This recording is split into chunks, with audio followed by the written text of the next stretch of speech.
بسم اللہ الرحمن الرحیم۔ آج ہم جانیں گے قرب قیامت کی جو 11ویں علامت ہے وہ کیا ہے، اور وہ ہو چکی ہے یا ابھی تک نہیں ہوئی۔ تو قرب قیامت کی 11ویں علامت ہے جھوٹے مدعیان نبوت کا ظاہر ہونا۔ قیامت کی علامات میں سے ایک علامت یہ بھی ہے کہ نبوت کا جھوٹا دعویٰ کرنے والے ظاہر ہوں گے اور اپنے جھوٹا دعوے سے فتنہ پھیلائیں گے۔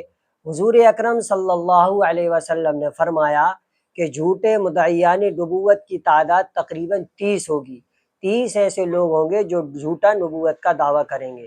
حدیث شریف میں ہے کہ قیامت اس وقت تک نہیں آئے گی جب تک کہ 30 کے قریب جھوٹے مدعیان نبوت کا ظہور نہ ہو جائے۔ سب یہ دعویٰ کریں گے کہ وہ اللہ تعالیٰ کی طرف سے نبی بنا کر بھیجے گئے ہیں۔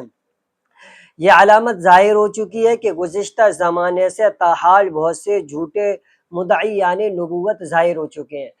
اس علامت کا سلسلہ شروع ہو چکا ہے اور قیامت تک اس کا سلسلہ چلتا رہے گا، اور جھوٹے نبوت کے دعوے دار پیدا ہوتے رہیں گے۔ اور یہ بھی کوئی وعید نہیں ہے کہ اس کے علاوہ اور بھی نبوت کے جھوٹے دعوے دار ظاہر ہوں، حتیٰ کہ دجال اکبر کا زمانہ آ جائے۔ ایک مرتبہ حضور صلی اللہ علیہ وسلم نے دوران خطبہ فرمایا کہ اللہ کی قسم قیامت تب تک نہیں آئے گی جب تک کہ نبوت کا جھوٹا دعویٰ کرنے والے 30 ظاہر نہ ہو جائیں، حتیٰ کہ بالآخر دجال کا ظہور ہوگا۔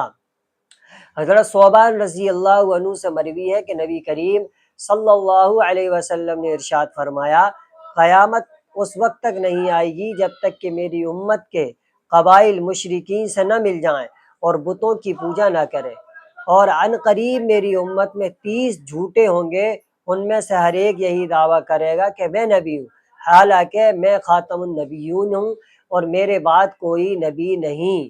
نبی کریم صلی اللہ علیہ وسلم نے 27 جھوٹے مدعیان نبوت کی خبر دی، ان میں سے 4 عورتیں ہوں گی، ہر ایک یہی دعویٰ کرے گا کہ وہ اللہ کا رسول ہے۔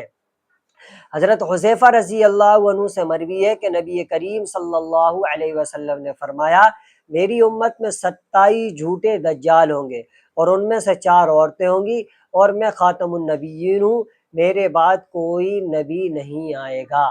یہ قیامت کی علامت تھی۔ انشاءاللہ اگلی ویڈیو میں ہم جانیں گے کہ آپ صلی اللہ علیہ وسلم سے لے کر آج تک جو بڑے بڑے نبوت کے جھوٹے دعوے دار تھے وہ کون تھے، اور ان میں سے کتنے ایسے تھے جنہوں نے اسلام قبول کر لیا، اور کتنے ایسے تھے کہ کفر کے ساتھ اس دنیا سے رخصت ہوئے اور اپنے ساتھ سینکڑوں نہیں بلکہ ہزاروں لوگوں کو گمراہ کر کے اس دنیا سے گئے۔ امید ہے کہ آپ اس چیز کو سنیں گے اور دوسروں کو شیئر کریں گے۔ السلام علیکم ورحمۃ اللہ وبرکاتہ۔